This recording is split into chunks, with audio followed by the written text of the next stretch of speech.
नमस्कार। आज हम एक बहुत ही दिलचस्प कहानी पर बात करने वाले हैं। यमराज का न्याय, तपस्या और अहंकार। कहानी है एक साधु और एक डाकू की, जो मृत्यु के बाद यमराज के दरबार में है। और वहाँ जो होता है वो हमारी न्याय की सामान्य उम्मीदों को बिल्कुल पलट देता है। तो कहानी शुरू होती है यमराज के दरबार से, जहाँ दोनों को अपनी बात कहने का मौका दिया जाता है। चलिए इसी में गहराई से उतरते हैं और देखते हैं कि ये कहानी हमें क्या सिखाती है। तो सबसे पहले डाकू की बारी आती है, और कमाल की बात यह है कि वो बहुत ही विनम्र शब्दों में अपने सारे पाप कबूल करता है। कहता है, महाराज, मैंने जीवन भर गलत काम किए हैं, पाप किए हैं, मैं सजा का हकदार हूँ। अब जो भी दंड देंगे वो मुझे मंजूर होगा। एकदम पश्चाताप वाली भावना दिखती है उसमें। फिर साधु बोलते हैं और उनका अंदाज बिल्कुल अलग। वो अपनी पूरी जिंदगी की तपस्या, भक्ति, अच्छे कर्म सबका बखान करते हैं। बताते हैं कैसे हमेशा धर्म का पालन किया, और फिर सीधे सीधे स्वर्ग के सुख साधन मांगते हैं। उनके लहजे में गर्व है ना? डाकू से कितना अलग। बिल्कुल, ये विरोधाभास ही तो कहानी की जान है। यमराज दोनों को बड़े ध्यान से सुनते हैं और उनका पहला फैसला आता है। डाकू को आदेश मिलता है कि सजा के तौर पर उसे साधु की सेवा करनी होगी। और इससे भी ज्यादा हैरान करने वाली बात, डाकू वो फौरन सिर झुकाकर ये आज्ञा मान लेता है। हाँ, बिना एक शब्द कहे। उसकी विनम्रता तो देखिए। कमाल की विनम्रता। लेकिन साधु का क्या रिएक्शन होता है इस पर? वो तो एकदम भड़क जाते हैं। कहते हैं, क्या महाराज, ये कैसे संभव है? मैं इस पापी डाकू के हाथ से सेवा लूंगा। इसके छूने भर से तो मेरा तप, मेरी पवित्रता सब नष्ट हो जाएगी। यहाँ उनका अहंकार बिल्कुल साफ नजर आता है, नहीं? हाँ, बिल्कुल साफ। और यही देखकर यमराज को क्रोध आ जाता है।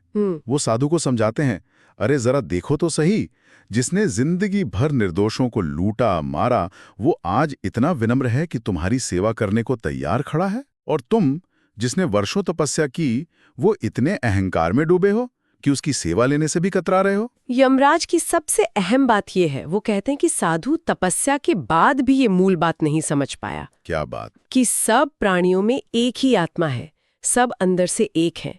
उसका अहंकार ही उसके आध्यात्मिक तरक्की के रास्ते में आ गया। तपस्या बाहर ही रह गई, अंदर तक नहीं पहुंची। और इसी वजह से यमराज अपना फैसला पलट देते हैं। वो साधु से कहते हैं, तुम्हारी तपस्या अधूरी है, असली परीक्षा तो अब है।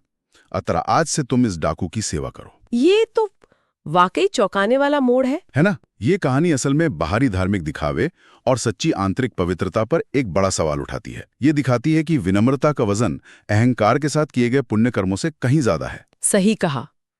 यह हमारी पाप और पुण्य की जो पारंपरिक धारणाएं हैं, उनको भी चुनौती देती है। किसी व्यक्ति को उसके कर्म परिभाषित करते हैं या उसका आंतरिक बदलाव और उसकी विनम्रता, ये सोचने वाली बात है। और वो अधूरी तपस्या का जो विचार है वो भी बहुत गहरा है। कहानी ये बता रही है कि आध्यात्मिक पूर्णता सिर्फ कर्म कांड या तप करने से नहीं मिलती। वो तब मिलती है जब आप अहंकार को छोड़कर सभी प्राणियों में वो एक ही तत्व, वो एकता महसूस करते हैं। साधु बस यही करने में चूक गए। तपस्या ने उन्हें विनम्र बनाने की जगह और अहंकारी बना दिया। बिल्कुल। तो हमने देखा कि कैसे एक विनम्र पापी का पलड़ा एक अहंकारी पुण्यात्मा के सामने भारी पड़ गया। न्याय का तराजू सिर्फ कर्म नहीं तौलता, शायद चरित्र के बदलाव को भी देखता है। हाँ, कहानी का सार स्पष्ट है। सच्ची आध्यात्मिकता बाहरी कर्मों में उतनी नहीं है जितनी अहंकार पर विजय पाने और सब में एक जुड़ाव महसूस करने में है। विनम्रता ही असली कुंजी है, कह सकते हैं। अंत में एक सवाल शायद हम सबके लिए है, क्या बाहरी कर्मकांड या तपस्या का मूल्य मन की सच्ची विनम्रता और सबकी एकता को समझने की भावना से ज्यादा हो सकता है? और असल न्याय किस पर आधारित होना चाहिए? सिर्फ कर्मों पर, या इरादों पर, या फिर चरित्र में आए परिवर्तन और विनम्रता पर? ये विचार करने योग्य प्रश्न है।